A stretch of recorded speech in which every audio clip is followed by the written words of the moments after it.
Hello दोस्तों। तो आज मैं आपके सामने एक नई मूवी लेके आया हूँ जिसका नाम है टॉप गन मैवरिक।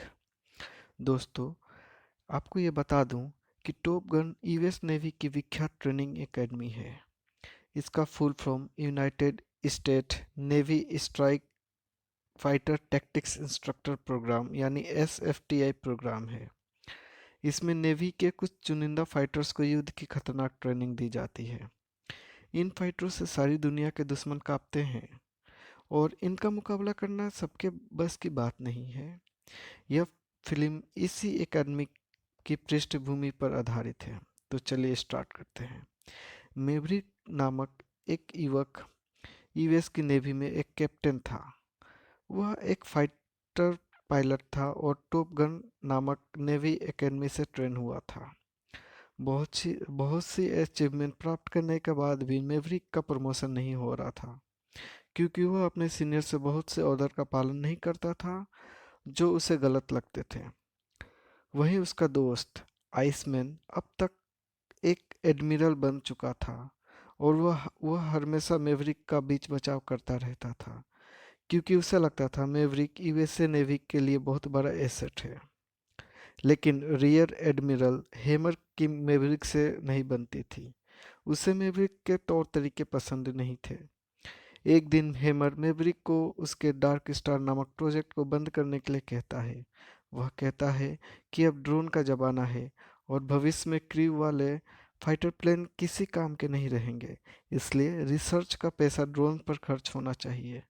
लेकिन मैवरिक अपने प्रोग्राम को बचाना चाहता है। उसे खुद को प्रूव करने के लिए कहा जाता है, लेकिन मैवरिक निर्धारित डेट पर अपने आप को प्रूफ नहीं कर पाता, लिहाजा उसका प्रोजेक्ट बंद कर दिया जाता है। लेकिन आइसमैन मैवरिक का करियर बचाने के लिए उसे एक असाइनमेंट पर नॉर्थ आइसलैंड भेज देता है। वहाँ मैवरिक एडमिरल साइक्लोन से मिलता है। साइक्लोन उसे बताता है कि नेवी को एक असाइनमेंट मिली है। उन्हें एक इलीगल यूरेनियम प्लांट को नष्ट करना है। वह प्लांट एक साइयोन के अंदर अंडरग्राउंड बैंकर में स्थित था। उस प्लांट की सुरक्षा के लिए SA-3 Goa surface to air missile यानी सेम मिसाइल लगी हुई थी, जो किसी भी प्लेन को सेकेंड में ध्वस्त कर सकती है। साथ ही वहां जीपीएस जैमर लगे हुए थे।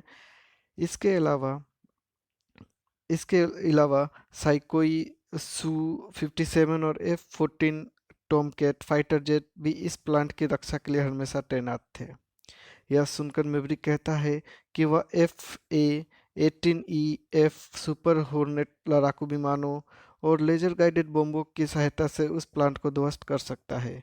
लेकिन साइक्लोन कहता है कि तुम्हारे काम केवल एक ग्रेजुएट को इस मिशन के लिए सिर्फ ट्रेनिंग देना है। तुम खुद इस प्रोजेक्ट में शामिल नहीं हो सकते। इसके बाद मैवरिक नए स्टूडेंट को ट्रेनिंग देने लगता है। शुरू में उन्हें उस पर विश्वास नहीं होता, लेकिन जब तक एक दिन उसे उन्हें कमाल के डॉग फाइट दिखाता है, तो वे सब उसका सम्मान करने लगते हैं। वहीं पर मैवरिक को की मुलाकात लेफ्टिनेंट हैंगमैन और रोस्टर से होती है। रोस्टर वास्तव में मैवरिक के शहीद हुए दोस्त गूस का बेटा था।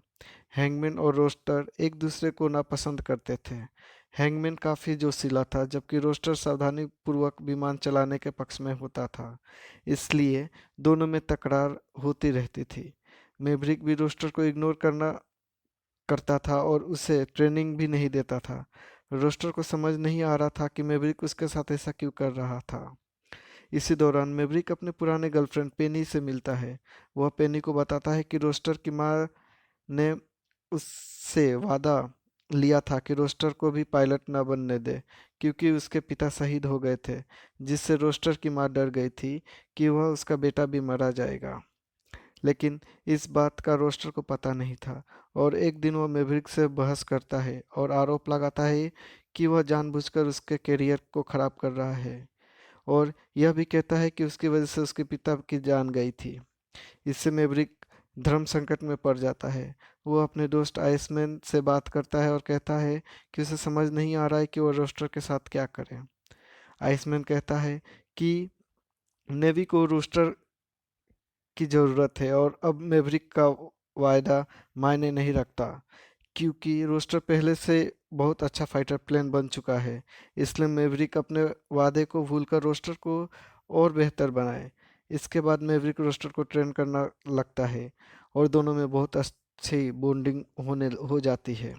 कुछ समय के बाद आइसमैन के गले से कैंसर की वजह से मृत्यु हो जाती है। गले के कैंसर की वजह से मृत्यु हो जाती है। एक दिन ट्रेनिंग के दौरान एक विमान दुर्घटनाग्रस्त हो जाती है, जिससे साइक्लोन मैवरिक को इंस्ट्रक्टर के पद से हटा देते हैं। फिर साइक्लोन खुद इस मिशन का इंचार्ज बन जाता है। वह ऐसा प्लान बनाता है जिससे मिशन को एग्जीक्यूट करना तो आसान लगता है, लेकिन उससे बाहर आना बहुत ही मुश्किल होता है। मैवरिक उससे इस बारे में बात करता है और कहता है कि इससे सब लोग मारे जाएंगे, लेकिन साइक्लोन नहीं मानता। एक दिन मैवरिक अपने तरीके से डमी मिशन की उड़ान भरता है और सारे टास्क पूरे करके वापस आ जाता है और प्रूफ कर देता है कि उसका प्लान ज़्यादा कारगर है। इससे साइक्लोन भी प्रभावित हो जाता है और वह मैवरिक के मिशन का लीडर बना देता है। मिशन वाले दिन मैवरिक प्लेन सुपर हॉर्नेट उड़ाता है। उसके साथ लेफ्टिनेंट नाताशा और लेफ्टिनेंट बॉब थे, जबकि दूसरी टीम का लीडर रूस्टर था। उसके साथ लेफ्टिनेंट पेबेक और लेफ्टिनेंट फन बॉय थे। वह चारों जेट का एक एयरक्राफ्ट कैरियर द्वारा साइओन तक लाया जाता है, जहां यूरेनियम प्लांट था। इसके बाद टॉम हॉक क्रूज मिसाइल का प्रयोग करके वे लोग प्लांट को ध्वस्त कर देते हैं, लेकिन वापसी में उन पर सेम मिसाइल हमला कर देता है। रूस्टर के सारे वेपन खत्म हो जाते हैं। एक सेम मिसाइल उसकी तरफ आती है। उससे बचने के लिए मैवरिक अपना फाइटर प्लेन सेक्रीफाइस कर देता है। सबको लगता है मैवरिक मारा गया है और एयरक्राफ्ट कैरियर की तरफ जाने लगते हैं, लेकिन रूस्टर सीनियर के ऑर्डर को ना मानकर मैवरिक को ढूंढने चला जाता है। एक एक जगह रूस्टर देखता है कि मैवरिक विमान के फटने से सेफली इजेक्ट कर गया था, लेकिन अब उस पर MI-24 हेलीकॉप्टर हमला कर रही थी। तभी रोस्टर हेलीकॉप्टर को नष्ट कर देता है, मगर तभी एक मिसाइल रोस्टर के फाइटर जेट में लगती है और वह नष्ट हो जाता है। लेकिन इससे पहले रोस्टर अपने प्लेन से इजेक्ट कर जाता है। मैवरिक और रूस्टर नष्ट हुए एयर बेस में F-14 प्लेन चुरा लेते हैं। फिर वे दो सुखोई विमानों को नष्ट कर देते हैं। अब तक उनका सारा असला बारूद खत्म हो जाता है। तभी एक सुखोई उनकी तरफ आने लगता है और अब उनके बचने का कोई उम्मीद नहीं थी। लेकिन तभी हैंगमैन वहां पहुंच जाता है, जिससे सुकोई को मार गिराता है। फिर वे सेफली अपने बेस पर लौट जाते हैं। बाद में रूस्टर मैवरिक और उनके P-15 मुस्तांग फाइटर प्लेन को ठीक करने में मदद करता है। ठीक हो जाने पर मैवरिक गर्लफ्रेंड पेनी के साथ उड़ान भरता है, जबकि रोस्टर दीवार पर लगे अपने सक्सेसफुल मिशन के फोटो को देखने लगता है। उसके शहीद पिता का फोटो भी वहीं लगा होता है। इसी पर मूवी समाप्त।